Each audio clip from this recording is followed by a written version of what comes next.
Boa noite, queridos irmãos e irmãs, que a paz de Jesus permaneça com todos nós.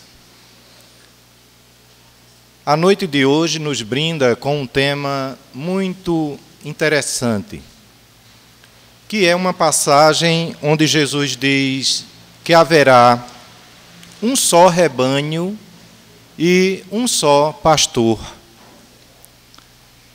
E quando eu fui preparar as primeiras anotações sobre este tema, eu fiquei me perguntando como um planeta como a Terra, com os devidos problemas a respeito da convivência humana, poderia, e em quanto tempo poderia,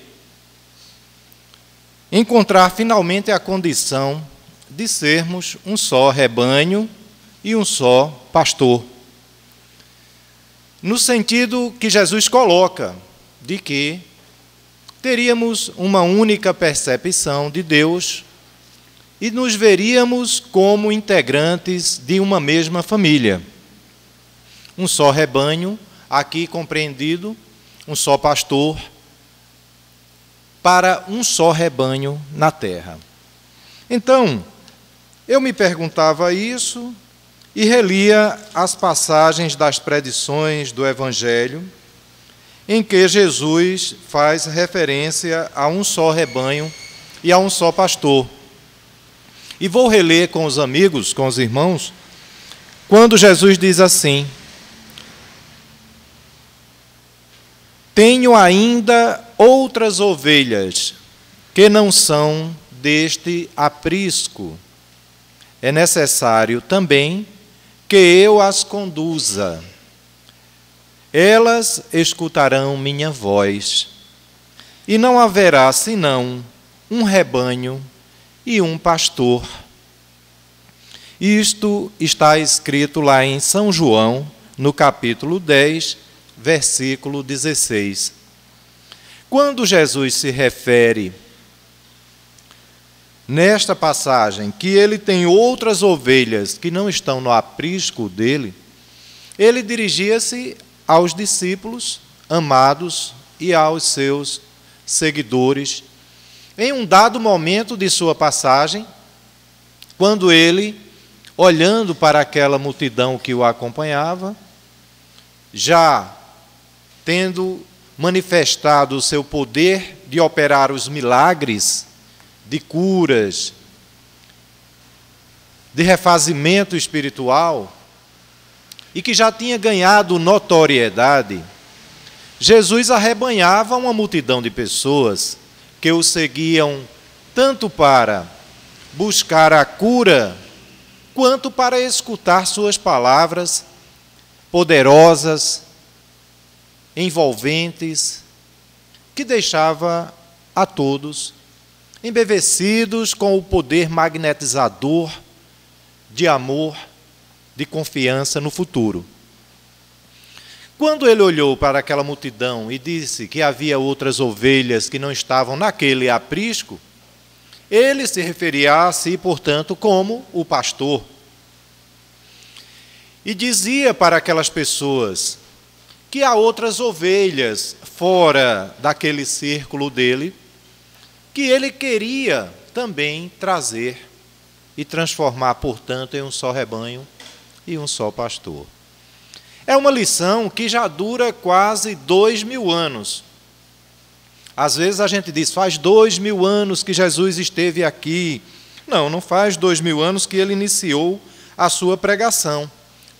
Se o calendário ocidental estiver certo, e a data que Jesus tiver nascido for realmente 25 de dezembro de 2000, do ano 00, então, no dia 25 de dezembro de 2012, fará 2000 anos que Jesus esteve no templo como uma criança falando aos doutores, né? E em 2030... apenas em 2030, terá completado 2000 anos do início da pregação de Jesus, quando ele, às margens do rio Jordão, desceu com o Espírito de Deus em forma do pássaro de uma pomba, e o discípulo João o olhou e disse aquela frase maravilhosa, que via naquele homem que se aproximava das margens do Rio Jordão algo que nenhuma outra pessoa percebeu. João Batista fazia o batismo no Rio Jordão, e quando Jesus veio até ele, ouviu aquela voz do Espírito de Deus dizendo: este é o meu filho em quem me comprazo. E com os olhos espirituais, João pôde identificar naquele homem comum que descia para as margens do rio o profeta maior, o mestre maior. E ali, diante de todos, ele faz o anúncio de Jesus. A partir dali, no ano 30, Jesus com 30 anos de idade, ele inicia a sua pregação, que vai durar 3 anos. Durante esses 3 anos, Jesus construiu um alicerce espiritual vigoroso em torno dos evangelhos, da sua vida, dos seus atos comuns, da sua existência, e principalmente do ensinamento moral, daquilo que o caracterizaria como o maior dos profetas. Porque Jesus disse: ouviste o que foi dito aos antigos. E ele iniciava sempre com uma frase semelhante a essa, para renovar o conceito. Sobre o perdão, por exemplo, ele disse: ouviste o que foi dito aos antigos, perdoar 7 vezes. Eu, porém, vos digo, que perdoeis não apenas 7 vezes, mas 70 vezes 7. Desta forma, Jesus foi renovando o conhecimento teológico daquela época e assinalando no Novo Testamento, que foi o registro dos seus discípulos mais diretos, o que era realmente o cristianismo, a boa nova de Jesus. Quando ele dirigiu-se aos seus discípulos, ao seu rebanho, e ampliou essa visão dizendo: há outras ovelhas que não estão no meu aprisco, mas eu vou trazê-las para o meu rebanho. É como se a gente dissesse aqui, o Espírito Verdade, Jesus de volta, chegasse nesse momento e dissesse: olha, há outras pessoas que não estão aqui neste auditório e que eu quero conduzi-las também. Há outras ovelhas. Como quem diz assim, o católico, o evangélico, o budista, o ateu, são outras ovelhas que estão lá fora e que elas virão fazer parte deste aprisco. Trazendo aos nossos dias, é o mesmo que dizer que Jesus não tinha qualquer discriminação com qualquer pessoa, com qualquer crença. E que ele reconhecia em todos os seres daquela época, como de hoje, filhos de Deus. E, portanto, sobre eles, Jesus tinha o mesmo cuidado que tinha em relação àqueles discípulos daquela hora. Você imagine que ciumeira não causa em determinados religiosos ouvir esta mensagem de Jesus. Porque muitas religiões tomam para si a condição de únicas, de exclusivas, tomam para si o direito de exercer até determinados preconceitos, perseguições sobre outras religiões, sobre outros religiosos. Então, eu fiquei me perguntando como esta frase, como esta promessa de Jesus se tornará realidade em um planeta como a Terra. Eu não precisava nem discorrer sobre guerras, disputas de territórios, de riquezas, escravidões, escravização dos inimigos. A história é farta de ensinos muito cruéis em que os seres humanos, lutando pela supremacia contra os outros, não distinguem na hora de conseguir a riqueza, o poder, na hora de invadir um país. Então, como Jesus conseguirá transformar esta humanidade cheia de matizes de violência, de preconceitos, de raça, preconceito religioso, de gênero, de opção sexual, preconceito econômico-social? É um desafio gigantesco. E vivemos agora indo para os 2000 anos do início de sua pregação na Terra. A gente se pergunta, 2000 anos foi muito pouco para essa mensagem se transformar em uma realidade. Porque estamos em 2013, no início do 3º milênio da era cristã. E a gente não vê os sinais dessa promessa de Jesus nem de perto. Você olha mais 50, 100 anos à frente e não vê ainda a possibilidade de encontrar em um mesmo aprisco as ovelhas de todas as religiões, reunidas sob os cuidados de um só pastor, Jesus. Talvez as televisões abertas hoje sejam um sinal do que é esse desafio. Você liga a televisão, está lá um programa católico, daqui a pouco entra um programa evangélico, daqui a pouco entra outro programa da Seixonoye, daqui a pouco entra um programa espírita, que é bem reduzido, a gente não tem tantos fundos assim para bancar horário de televisão aberta, o movimento espírita é muito carente, e o dinheiro que reúne é para ofertar feirinhas para os nossos irmãos mais carentes, o que é bem mais nobre do que ocupar horário de televisão. Então, a gente fica olhando aquela disputa de audiência, onde as religiões ficam a todo instante, aqui você vai ser salvo, aqui você vai ser rico, aqui você vai ser feliz, deixe sua igreja e venha para a minha. O único pastor que eles veem, cada um, é a sua própria igreja. Eles não conseguem perceber Jesus como o pastor de todas essas ovelhas. Mas não pensem que isto é tão ruim quanto parece.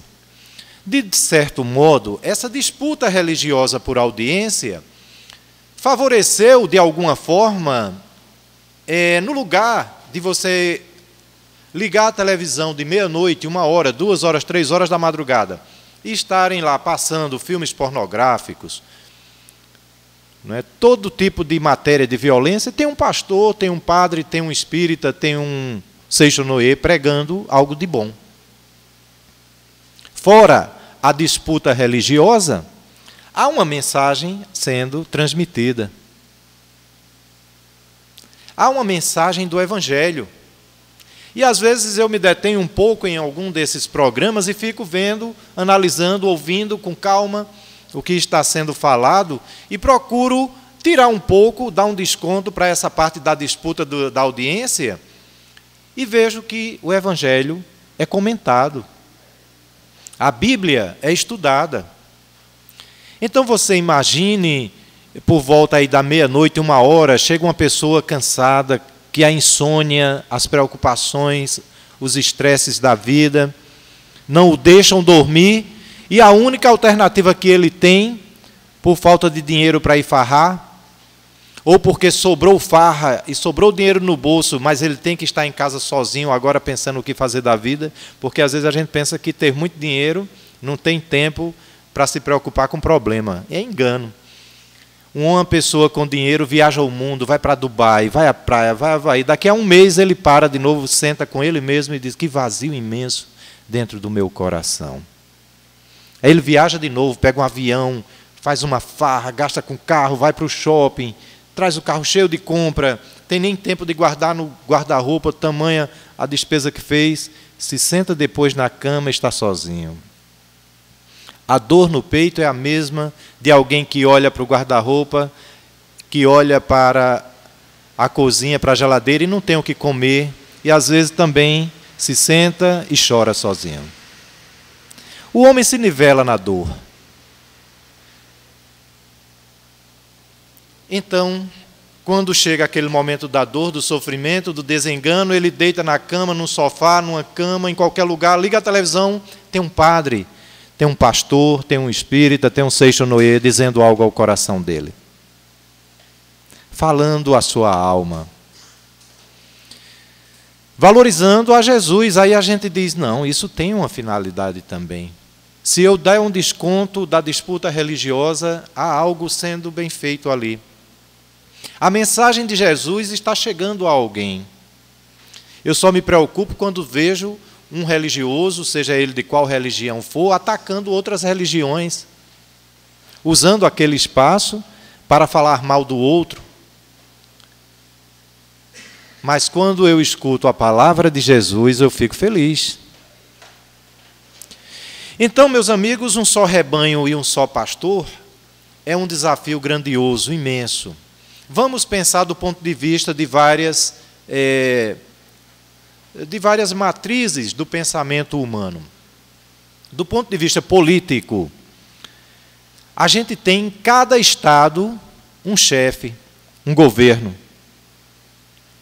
Mesmo nos países como o Brasil, que tem vários estados, cada estado tem um governador, cada cidade tem um prefeito. E aí você tem 32 partidos no Brasil. 32 partidos que vão lançar candidatos para a presidência, para o Senado, para o Congresso, para os governos estaduais, distrito, municípios, vereadores, são milhares e milhares. E quando eles se reúnem, aí formam as bancadas, as alianças, mas as disputas continuam. Deveria ali ser o quê? Um só rebanho, um só pastor, no sentido político, de cuidar da cidade, cuidar do Estado, cuidar do país.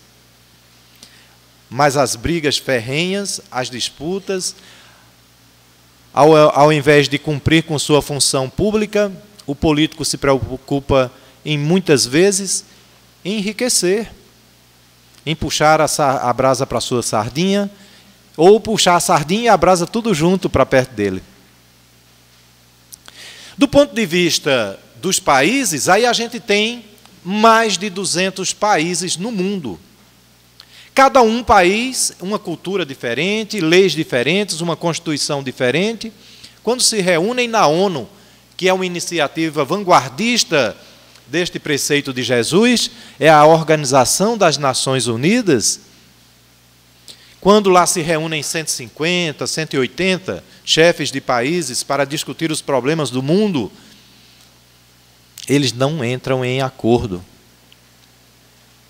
Não conseguem um consenso a respeito das coisas. Discutem mais as guerras do que a paz. E aí a gente se preocupa, porque cada decisão de guerra que é tomada ali são vidas humanas que serão destruídas. Esses governantes estão lá nos seus gabinetes, decidem suas guerras, mas não vão para a frente de batalha. Vai o soldado morrer por sua nação, por seu país, e vai matar civis, como nós que estivéssemos aqui reunidos, e cai uma bomba aqui por um erro, mata todo mundo, destrói tudo, como aconteceu agora no Oriente Médio, continua acontecendo, trazendo a inquietude para o nosso planeta. E isso falta o quê? Perceber a humanidade como um só rebanho, um só pastor. E quando Jesus se atribuiu a essa condição de pastor, de todas as ovelhas, ele dizia de si mesmo: eu sou o caminho, a verdade e a vida. Então esse pastor que está simbolizado na personagem de Jesus, é muito mais o caminho da verdade e da vida. Quando ele diz um só rebanho, e esse pastor que ele se define, ele está dizendo assim, a humanidade inteira: observai o caminho da verdade e da vida. Porque Jesus, como pessoa, ele é um ser humano como qualquer um de nós. Mas o que ele simboliza é esse caminho para a verdade e a vida. Tanto que ele diz: quem bebe da minha água não tem sede. Porque é uma água que simboliza o Evangelho. Não é a água material que você bebe uma vez, daqui a pouco me dê mais um copo d'água. Não é? Mais um copo d'água. Não, essa água de Jesus, quando a gente toma essa água, não tem mais sede. Ela simplesmente deixa a nossa alma satisfeita, plena. Então, Jesus, como um só pastor, não é que Jesus vá ser infinitamente o pastor dessas ovelhas da terra. Jesus, um só pastor, é por onde esse rebanho deve se conduzir para a verdadeira vida.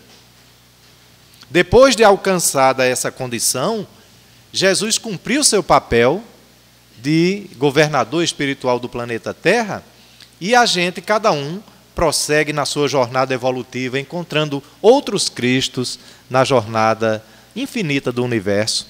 Porque Jesus é um governador do planeta Terra. Esse pastor que ele simboliza não é a pessoa dele, mas o que ele significa. Então, quando ele diz assim: haverá um só rebanho e um só pastor, é que o rebanho de pessoas, de ovelhas, os lobos, né, se transformaram em ovelhas, abandonaram suas garras, definitivamente deixaram de agir pelos instintos e alcançaram a condição de ovelha. Difícil é ser ovelha nesse planeta. O nosso orgulho não deixa a gente ser ovelha. O nosso orgulho nos provoca mais a sermos lobos. A gente quer falar mais alto do que o outro. A gente quer ter mais razão do que o outro. A gente quer ser mais forte do que o outro. E a gente mostra mais as garras e os dentes do que baixa a cabeça. Baixar a cabeça é coisa de covarde. Nosso orgulho diz dentro da gente. Calar, eu levo desaforo para casa não, meu amigo. É o nosso orgulho falando mais alto do que a condição de ovelha. Porque ser ovelha é deixar-se ferir. É oferecer a outra face. Ser ovelha é um papel triste na humanidade. Esse negócio de morrer na cruz, sem uma reação, levando chicotada, sendo humilhado nas ruas, na frente de todo mundo, dos meus amigos. Eu preferia morrer ali, mas uma tapa eu dava. Não é assim que as pessoas dizem, né? Eu preferia morrer ali, mas uma tapa eu dava num cabra daquele. Então é esse orgulho que nasce de dentro da gente, essa coisa animal ainda, esse instinto, que a gente, enquanto não dominar, não se torna essa ovelha mansa. Aí Jesus diz assim: bem-aventurados os mansos e os pacíficos, porque eles herdarão a terra. Aí a gente diz: duvido, né? Se não brigar muito ali, toma até o caneco de café. Mas aí é que está, é a terra prometida, que até hoje os judeus procuram no mundo todo e não acham. Vocês sabem que os hebreus, depois que foram escravizados no Egito, já com a promessa da terra prometida, viveram séculos, aquele povo viveu séculos no cativeiro do Egito, e quando Moisés chegou o momento de libertação da escravidão. Moisés foi escolhido por Deus, por Jesus, para ser o libertador. E veio com carta branca. Moisés veio com carta branca para tirar o povo do Egito e levar para a terra da promissão. Aí vocês se perguntam, por que carta branca, Marcelo? Porque ele tinha o poder de fazer o que ele queria, não é? Ele levava o recado para o faraó: liberte meu povo. Aí o faraó: não, quem é você? Aí ele liberava uma praga. E o faraó, no alto do seu orgulho, não foi ovelha nessa hora, não percebeu o momento de ser ovelha, desafia de novo Moisés. E Moisés lança a segunda praga. Até a morte do primogênito do faraó, Moisés provocou e o faraó não se dobrou. Quando finalmente, não mais por ser ovelha, mas vencido, não é verdade? O faraó não se dobrou, não. Ele foi vencido. Na sétima, ele foi vencido. Mesmo assim, já libertado o povo, quando chegou no Mar Vermelho, o faraó, ainda tomado de ódio, manda seu exército atacar. E quando atravessa o Mar Vermelho, Moisés faz a sua última demonstração de força. Isso, pelo menos a narração bíblica, né? Há todo um contexto científico ali a ser ainda esclarecido, mas no contexto bíblico, Moisés dá a sua última demonstração de força e afoga o exército do faraó. Mas o faraó é o maior exemplo do nosso orgulho aqui, dentro do peito de cada um da gente que está aqui, e das outras ovelhas que estão fora daqui. É o orgulho. A gente vai até as últimas para demonstrar que estamos certos. E quando é que a gente vai ser ovelha e ser herdeiros na mansidão da terra prometida?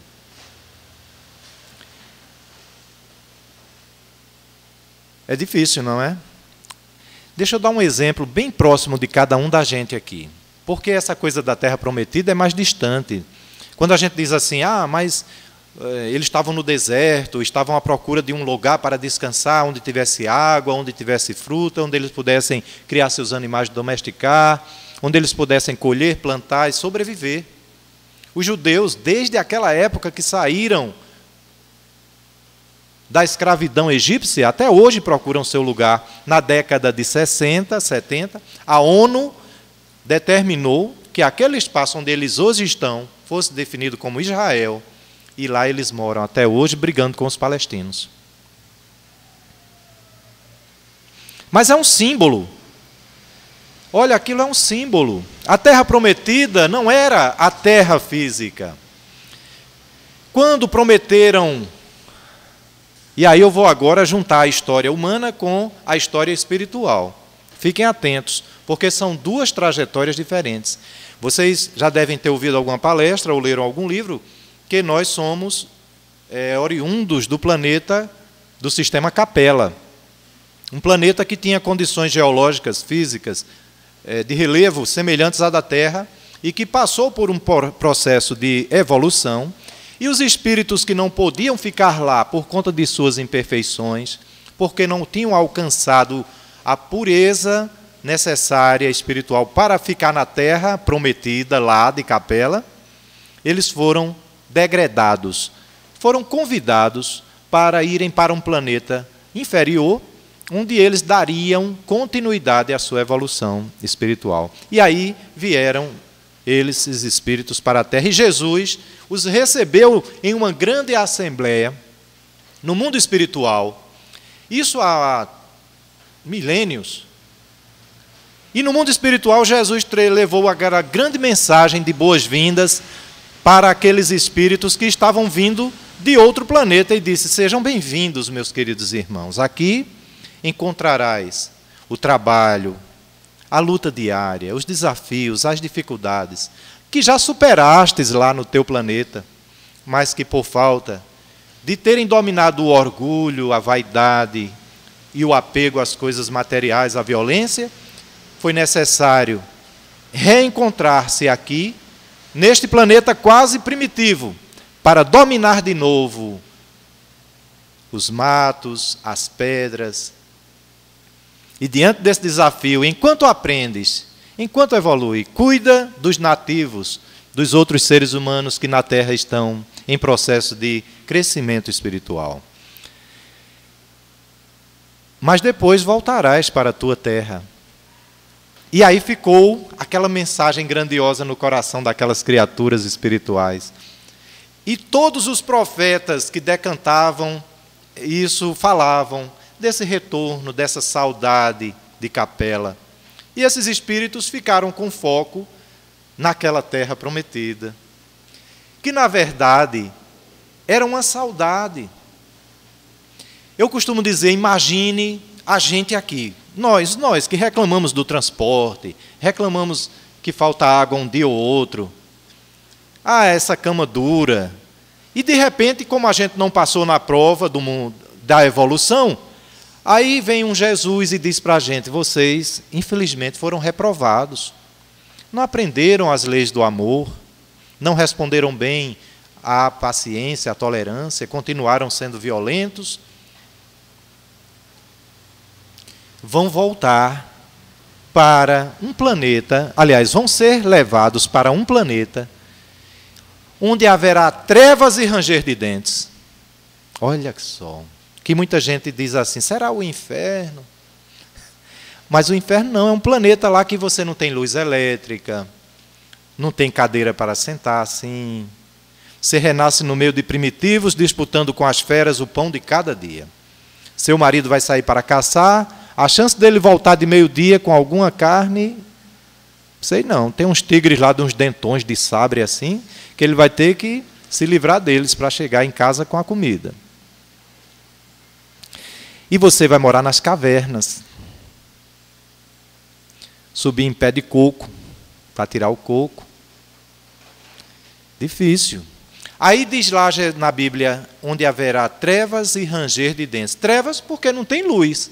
Quando chega a noite, é breu. 5:30 da tarde você não vê mais nada. Fogo, talvez não tenha sido descoberto ainda, depende da região que você cair, que você renascer. Esses espíritos de Capela chegaram na Terra nessas condições. E aí os anos foram passando, eles se transformaram nos egípcios, construíram as pirâmides com que eles lembravam de intuição, de tudo que eles tinham aprendido em Capela, como hoje a gente sabe construir prédio de 100 andares. Só que se um engenheiro aqui reencarnar no que era a Terra há 3.000 anos, ele nunca vai construir um prédio desse, porque ele não tem elementos, não tem ferramentas para isso. Mas ele lembra vagamente. Então, meus amigos, à medida que tudo isso vai se ampliando, que a gente vai se reconhecendo, e ainda tem a lei da reencarnação, que nos permite quebrar as fronteiras da raça, das nações, do gênero, das classes sociais. Hoje eu estou reencarnado no Brasil, sou funcionário classe média. Amanhã eu reencarno nos Estados Unidos, sou um grande empresário.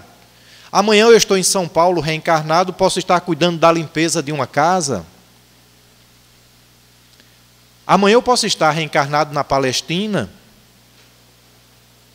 Hoje eu reencarnei numa família que era católica, amanhã reencarno no meio de uma família que é evangélica, ou espírita, ou budista. A própria reencarnação vai dizendo para a gente, olha, você não é desse ou daquele não, você é um só, filho de Deus, da família universal. Que mensagem maravilhosa está na lei da reencarnação, não é verdade? É claro que alguns aqui podem não acreditar ainda na reencarnação, podem estar ouvindo até falar disso hoje pela primeira vez. A reencarnação é a certeza de que o meu espírito, perdendo o corpo da carne pela morte, amanhã poderá tomar outro corpo e usufruir de uma nova experiência na Terra.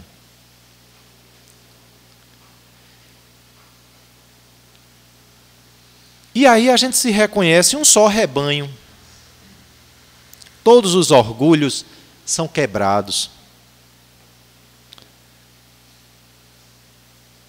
A gente aqui ainda se olha, eita que sapato bonito, ele ganha bem porque ele tem um carro assim, aquele é pobre, eu não vou nem me aproximar, aquele é rico, é orgulhoso, eu não quero nem chegar perto.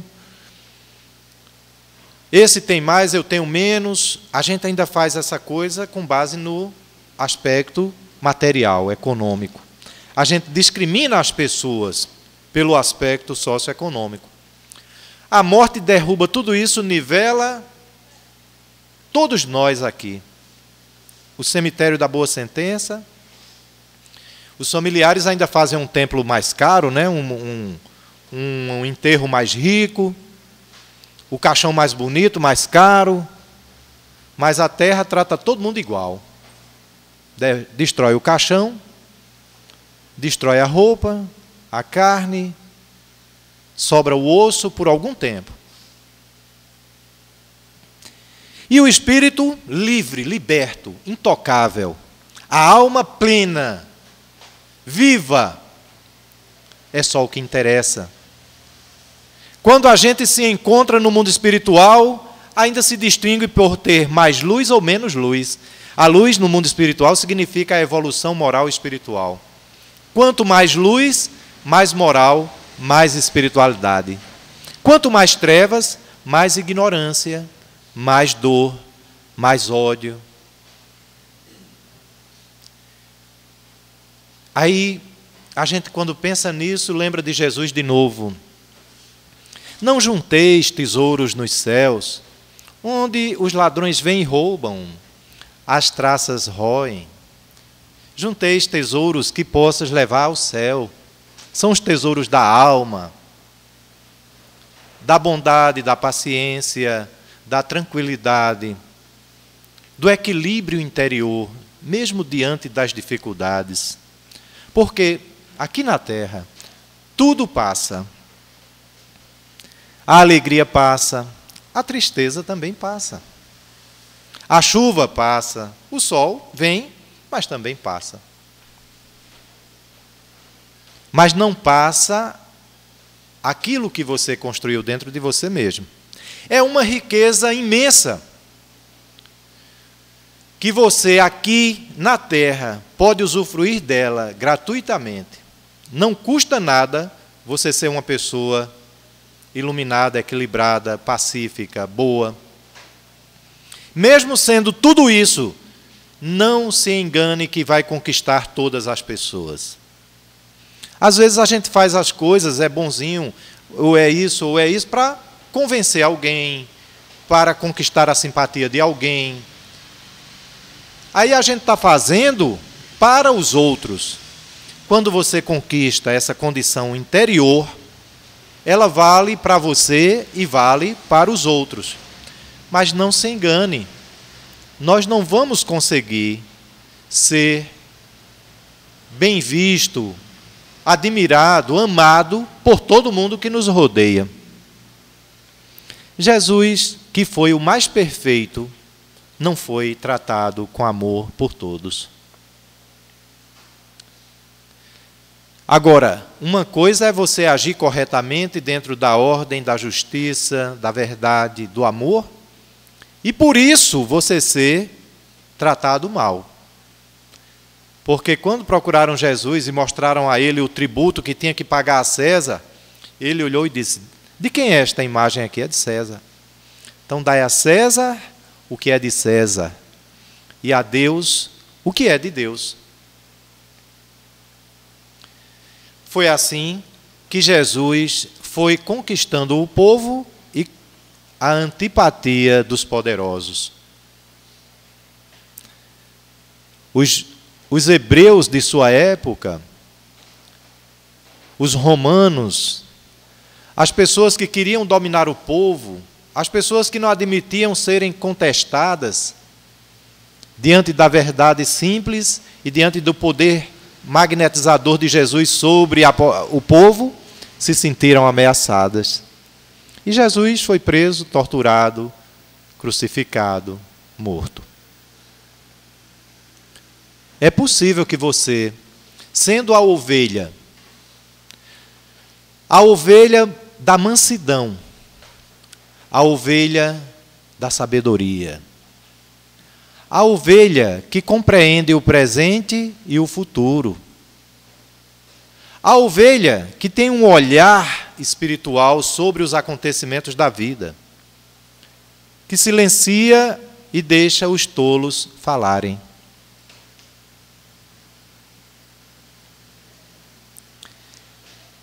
Que emudece, baixa a cabeça e continua andando.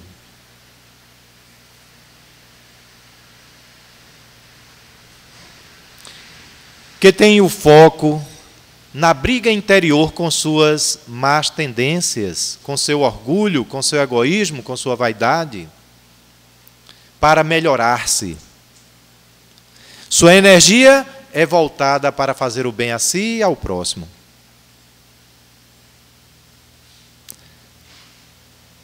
Que é prudente como a serpente, mas manso feito uma pomba. Tem uma imagem também bíblica que diz isso. Sede manso como as pombas e prudentes como as serpentes. Vocês conseguem combinar essas duas qualidades? Pensem aí, ao mesmo tempo ser uma serpente, prudente, e ao mesmo tempo ser mansa, feito uma pomba, que é o símbolo da paz. Vejam que Jesus fala aos nossos corações, não para sermos covardes nem tolos. Ele fala aos nossos corações para sermos sábios.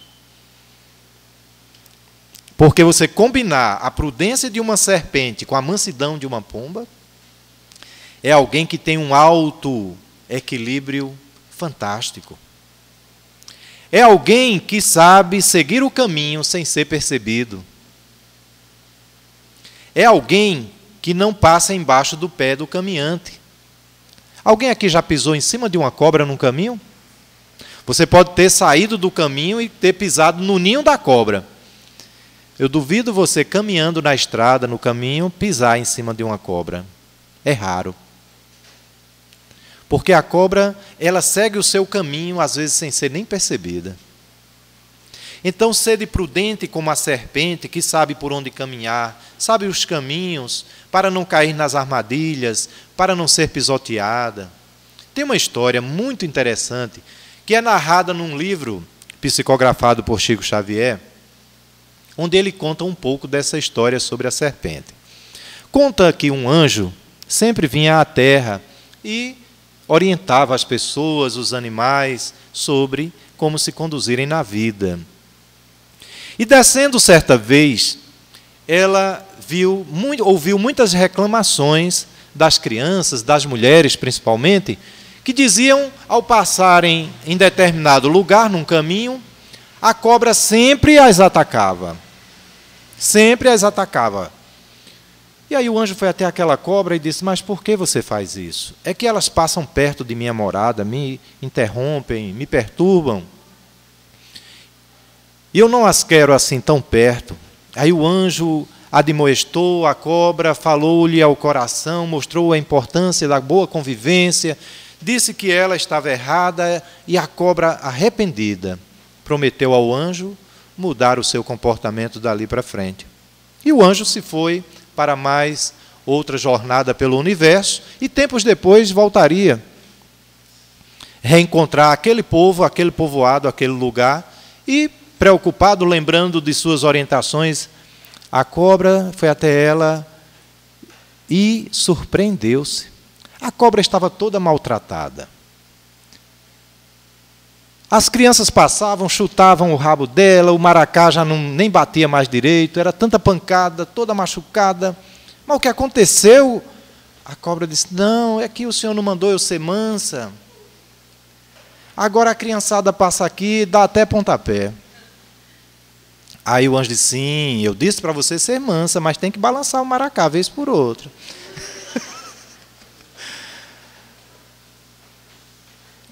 Então a gente precisa ter essa sabedoria de combinar a mansidão de uma pomba com a prudência da serpente.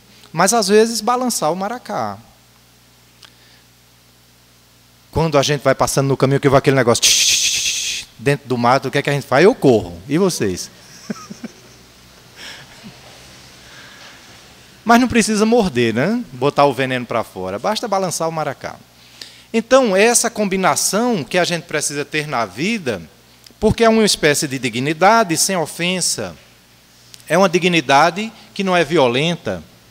É aquele ponto de equilíbrio em que a nossa energia se apresenta, exercendo os nossos direitos, cumprindo com os nossos deveres na sociedade, no trabalho, na família, mas tendo aquela individualidade protegida, o nosso interior preservado, a nossa moral, a nossa espiritualidade, construindo esta verdadeira fortaleza interior.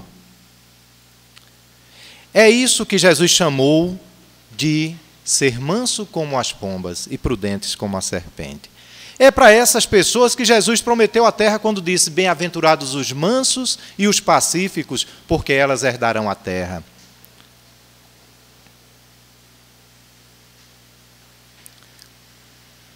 Nós todos aqui temos a nossa terra.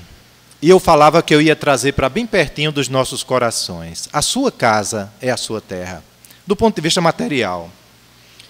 Se alguém ameaçar a sua casa, o que você faz? Se alguém invadir sua casa, o que você faz?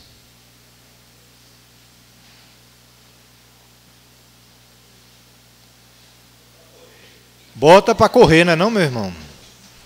É verdade. A gente bota para correr. E isso existe diversas formas de botar para correr. Às vezes a gente pega na mão e bota para correr a gente mesmo. Né? Pega o sujeito pelo colarinho e diz: seu caminho, a serventia é a porta, né? Mas às vezes a gente chama a polícia, às vezes a gente chama os vizinhos: ei, tem um cabo aqui querendo... Aí se junta a vizinhança, aí o coitado. Mas ainda é, claro, aquele instinto protetor, não é? É um instinto que a gente traz dentro da gente, como o lobo que protege a caverna com os filhotes. É a última fronteira da nossa ignorância. É quando alguém violenta a intimidade da nossa casa, da nossa terra prometida. E quando alguém bate no seu filhote de lobo dentro da sua casa, aí você perde o limite. É o animal que renasce dentro de você. Toda aquela violência que a gente guardou das eras mais primitivas acende no nosso peito. O sangue sobe para a cabeça, as orelhas faz feito aqueles trenzinhos apitando, né? E você enceguece, fica cego. Quantas pessoas matam e morrem nessas horas? Às vezes a raiva é tão grande que o sujeito vai gritar, não pode, morre do coração ali duro, e morre de um ataque cardíaco, de tanta raiva. O ódio, o instinto é tão forte, a reação é tão agressiva, que primeiro fere a quem? A ele mesmo. Como é que um corpo aguenta aquele raio explosivo de uma violência? Não aguenta, o coração, coitado. O coração é a máquina mais perfeita que existe no mundo. Você sabe o que é Deus ter criado as condições de um ser humano, de um animal qualquer, ter um coração que bombeia o sangue para todo o corpo, numa pressão, já ouviram falar em pressão sanguínea, né? Aquilo é a pressão que o sangue está rodando dentro do nosso corpo. Quem é responsável por isso? O coração. Essa maquinazinha, criada ali durante os 9 meses da gravidez, ela fica 130 anos batendo sem precisar de nada. Nem o Corolla, nem a Honda consegue um negócio desse. Daqui é tudo fazendo recall. Chama, quebrou isso, quebrou aquilo. Com um mês, até aí, lançaram um carro, com um mês chamaram para a oficina para consertar. O coração bate 130 anos se o indivíduo sobreviver. Pequenininho, desse tamanho aqui, cabe na nossa mão, não é? Mas ele, bombeia o sangue a vida inteira, você dormindo, acordado, debaixo da terra, debaixo da água, no céu, onde você estiver. Ele funciona tranquilo. Do pé à cabeça. Aí você tem aquela explosão de raiva que trava tudo, o coitado. É a única coisa que pode matar um coração. Antes do tempo. Então vejam como é importante a gente ter esse equilíbrio interior. A gente reconhecer que a nossa terra é esse espaço aqui dentro. Não é o planeta Terra, não é o nosso país, não é o nosso estado, não é a nossa cidade, não é a casa de tijolo, é esse pedacinho de espaço que está aqui, ó, da mente ao coração. Dá o quê? Um palmo? Um palmo e um pouquinho, 30 centímetros. Mora a nossa alma, representada no corpo físico, entre a mente e o coração. O coração, símbolo do sentimento. A mente, símbolo da sabedoria.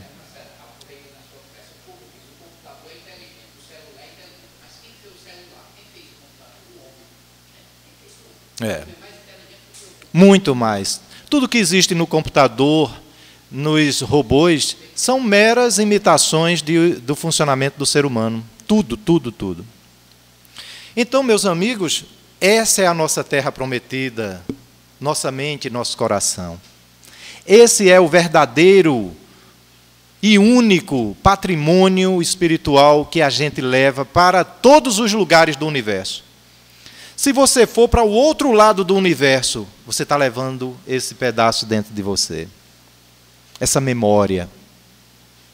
Aqui fica a roupa, fica o carro, fica a casa, fica o brinco, fica o anel, fica até o dedo. Mas o que está guardado aqui dentro vai com você. Então, quando a terra prometida, você ouvir falar sobre isso, você vai lembrar que ela está dentro de você. Cuide dessa terra prometida, desse coração e dessa mente simbolizados aí, o amor e a sabedoria. Cuide como você cuida da sua cama, da sua casa, da sua moto, da sua bicicleta, do seu carro, do seu emprego. Porque onde estiver o seu tesouro, aí estará o seu coração. Tudo isso passa. Os ladrões vêm e roubam, e agora é que estão roubando. As traças roem, dá ferrugem. Você morre, está lá no mundo espiritual e lembrando, eita, e aquela joia que eu guardei embaixo do colchão, será que a mulher vai lembrar e pegar? Acaba no mundo espiritual, já não vai servir mais para nada, e ele não se aguenta lá. Mas, rapaz, eu deixei escondido a amante aquele negócio, e aí as amantes, vem tudo à cabeça, o cara preocupado com o dinheiro que deixou. E aquele meu carro que eu não deixava ninguém dirigir. Não tem aquele sujeito egoísta que compra um carro só para guardar. Essas coisas todas pequeninas se tornam assim, ó, você bota um microscópio, vê lá longe, porque isso de nada adiantou. Então, esse verdadeiro rebanho a que Jesus se referia é dessas pessoas que combinam a sabedoria e o amor na mente e no coração e estão sintonizadas com Deus em todo e qualquer lugar. Esse é o verdadeiro patrimônio. Porque Jesus não se preocupou com o corpo que foi ferido, lenhado, torturado. Ele estava inteiro. Jesus apareceu a Maria de Madalena como se nada tivesse acontecido. Lembram disso? Todo ano a gente assiste a Paixão de Cristo. Todo ano a gente assiste filmes sobre Jesus. Ele morre, desencarna naquele momento diante de todos, desaparece.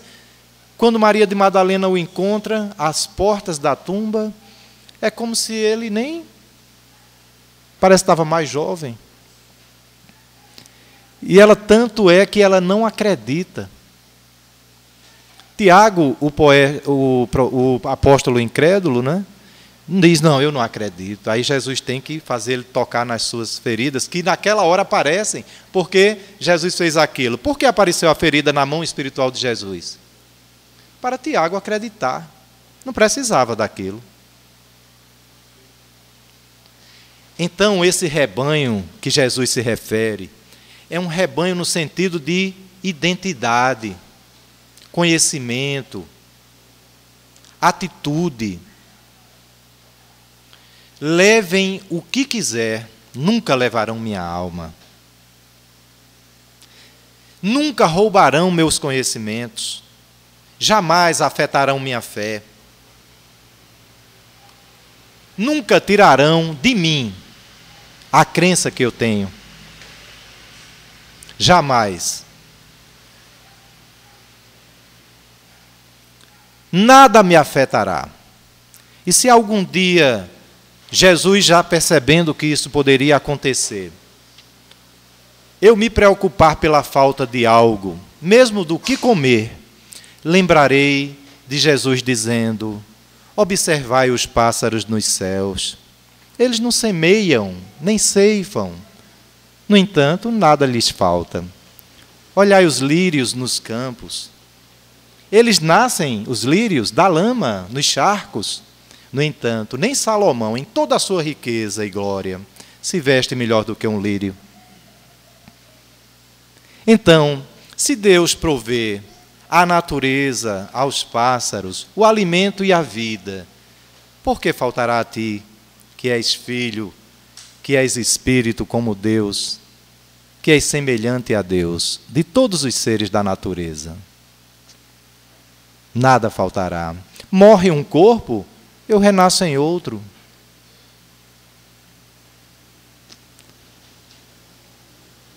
Essa certeza que nos traz a paz interior. É essa a verdadeira contribuição do Espiritismo à espiritualização da humanidade. É a certeza do porvir. É acompanhar com Jesus a promessa da terra prometida, a terra que não é o pó. Tanto a terra não é importante que a Bíblia diz assim: és pó, corpo, e ao pó voltarás. Mas o Espírito não. O Espírito é como o vento, que vem e vai, e tu não sabes de onde ele veio. Que fantástica mensagem espírita é essa. Que você pode sair daqui hoje meditando sobre isso e fazer uma reflexão sobre as suas preocupações. Por que eu sofro? Eu sofro por não ter ou sofro porque quero mais?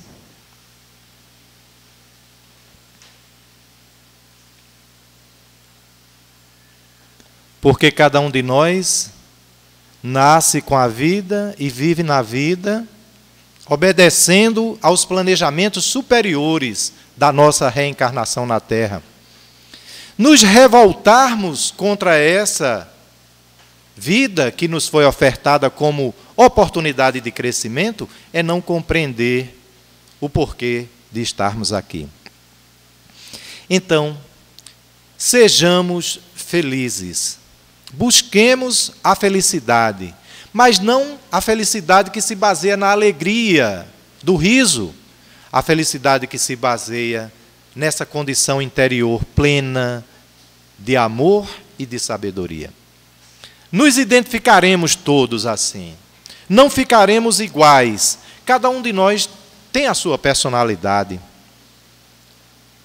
Nenhum de nós aqui, quando estivermos na condição de perfeitos, de puros, como Jesus disse, sede perfeito, como perfeito é o Pai que está nos céus. Olha que coisa. Como é que você e eu vamos alcançar a perfeição aqui na Terra vivendo uma única vida? Não existe essa possibilidade. A gente morre com 200 anos e não chega à perfeição. Das duas, uma. Ou Jesus estava mentindo, ou a gente é complicado a gente não alcançar a perfeição em 100 anos. Então, meus amigos, é a clareza que nós precisamos ter para entender esse rebanho e um só pastor. O rebanho que se identifica pela sabedoria e pelo amor, o pastor simbolizado no caminho da verdade e da vida, que nos reunirá a família humana na terra em uma única família. Jesus disse, completando e finalizando: eu e o Pai somos um, assim como eu e vocês seremos um.